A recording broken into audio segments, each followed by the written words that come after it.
Hi అండి, welcome back to our channel అమ్మ చేతి మధురం. ఇవాల్టి స్పెషల్ రెసిపీ నోట్లో పెట్టుకుంటే కరిగిపోయే బియ్యం పిండితోటి పేడ ఎలా తయారు చేయాలో చూద్దాము. జనరల్గా మనం కోవా యాడ్ చేసుకొని పేడ తయారు చేసుకుంటాం కదా, కానీ బియ్యం పిండితోటి కూడా చాలా చక్కగా చాలా టేస్టీగా తయారు చేసుకోవచ్చు.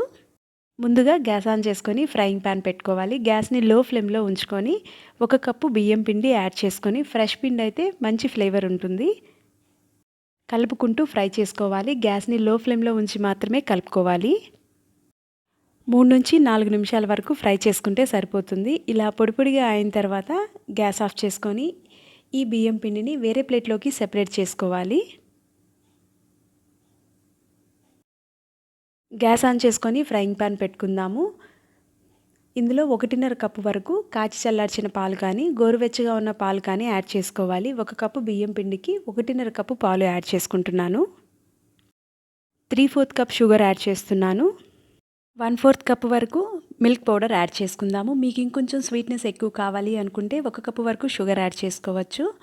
లమ్స్ ఫామ్ అవ్వకుండా మనం యాడ్ చేసుకున్న షుగర్ బాగా మెల్ట్ అయ్యేంత వరకు కలుపుకోవాలి. గ్యాస్ని లో ఫ్లేమ్లోనే ఉంచుకొని కలుపుకుందాము, లేదంటే మనం మిల్క్ పౌడర్ యాడ్ చేసాం కదా, ఉండలు కట్టే ఛాన్సెస్ ఉంటుంది. ఇప్పుడు గ్యాస్ని లో ఫ్లేమ్లోనే ఉంచుకొని ముందుగా ఫ్రై చేసి పెట్టుకున్న బియ్యం పిండి కూడా యాడ్ చేసుకుందాము. మీకు కలుపుకోవడం కష్టంగా ఉంది, ఉండలు ఫామ్ అవుతున్నాయి అనుకుంటే ఈ నిమిషంలో గ్యాస్ ఆఫ్ చేసుకొని పిండిని ఒకసారి బాగా కలుపుకున్న తర్వాత గ్యాస్ ఆన్ చేసుకోవచ్చు. నేను తక్కువ క్వాంటిటీ వాడుతున్నాను కాబట్టి గ్యాస్ని ఆన్లోనే ఉంచుకొని కలుపుకున్నాను. ఎక్కువ క్వాంటిటీ అయితే కొంచెం గ్యాస్ ఆఫ్ చేసుకుంటే మనకి ఉండలు ఫామ్ అవ్వవు. ఇప్పుడు ఇలా పిండి మిల్క్ బాగా కలిసేంత వరకు కలుపుకుంటూ ఉండాలి. మనం బియ్యం పిండి యాడ్ చేసుకున్నాం కాబట్టి తొందరగానే దగ్గర పడుతుంది. ఇలా దగ్గర పడిన తర్వాత 2 స్పూన్ల వరకు నెయ్యి యాడ్ చేసుకుందాము. మనం తీసుకునే క్వాంటిటీ బట్టి నెయ్యి కూడా యాడ్ చేసుకోవాలి. నేను తీసుకున్న దానికి 2 స్పూన్లు సరిపోయింది. కలుపుకుంటూ ఉండాలి దగ్గర పడేటప్పుడు, లేదంటే అడుగంటుతుంది. ఫ్రెష్గా బియ్యం పిండి తయారు చేసుకుంటే దేవుడికి కూడా నైవేద్యంగా పెట్టుకోవచ్చు. కలుపుకుంటూ ఉంటే మాడిపోకుండా తొందరగా దగ్గర పడుతుంది. ఇప్పుడు 2 స్పూన్ల వరకు డెసికేటెడ్ కోకోనట్ పౌడర్ యాడ్ చేసుకుందాము. ఇది సూపర్ మార్కెట్లో అవైలబుల్ ఉంటుంది. ఇది యాడ్ చేసుకోవడం వల్ల మనం తయారు చేసుకునే పేడాకి మంచి బైండింగ్గా యూజ్ అవుతుంది. కొంచెం పిండి తీసుకొని బాల్లా చేసి చూడండి. ఇలా బాల్ ఫామ్ అయిందంటే పర్ఫెక్ట్గా పేడ రెడీ అయిపోయినట్లేను. ఇలా ప్యాన్ వదిలి అంతా ఒక చోటుకి వచ్చేంత వరకు ఫ్రై చేసుకోవాలి. మీకు ఇంకొంచెం నెయ్యి ఫ్లేవర్ ఎక్కువ కావాలంటే నెయ్యి కూడా యాడ్ చేసుకోవచ్చు. ఇలా బాగా కలుపుకున్న తర్వాత గ్యాస్ ఆఫ్ చేసుకోవాలి.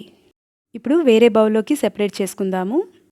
1 నుండి 2 నిమిషాల వరకు పక్కన పెట్టుకొని ఇది వేడిగా ఉన్నప్పుడే చేతితోటి సాఫ్ట్ పిండిలాగా తయారు చేసుకోవాలి. ఒక 2 నిమిషాలు కలుపుకుంటే సాఫ్ట్గా తయారవుతుంది. మనం ఆల్రెడీ నెయ్యి కూడా యాడ్ చేసాం కాబట్టి చేతికి నెయ్యి అంటుకుంటుంది.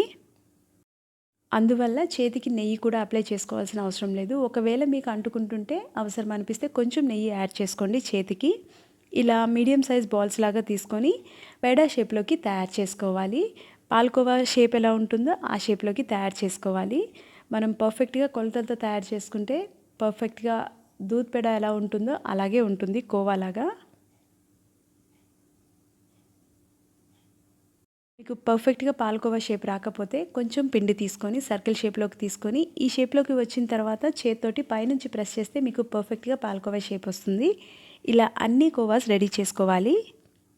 ఇలా అన్ని కోవాలు ప్రిపేర్ చేసుకున్న తర్వాత కొబ్బరి పొడి ఉంటుంది కదా, డెసికేటెడ్ కోకోనట్ పౌడర్, ఆల్రెడీ మనం 2 స్పూన్లు కోవాలో యాడ్ చేసుకున్నాము. ఈ పొడిలో అటు ఇటు దొర్లించి మంచిగా కోవాకి ఈ కోకోనట్ పౌడర్ అప్లై చేసుకున్న తర్వాత సర్వ్ చేసుకోవచ్చు. ఎంతో టేస్టీగా ఉండే బియ్యం పిండితోటి కోవా రెడీ అయిపోయింది.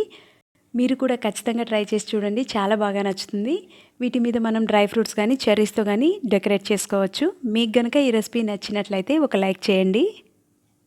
మీ ఫ్రెండ్స్ తోటి రిలేటివ్స్ తోటి షేర్ చేయండి. సబ్స్క్రైబ్ చేయండి అమ్మ చేతి మధురం ఛానల్ని. పక్కనే ఉన్న బెల్ ఐకాన్ని ప్రెస్ చేస్తే మీకు రెగ్యులర్గా నోటిఫికేషన్స్ వస్తాయి. Thank you.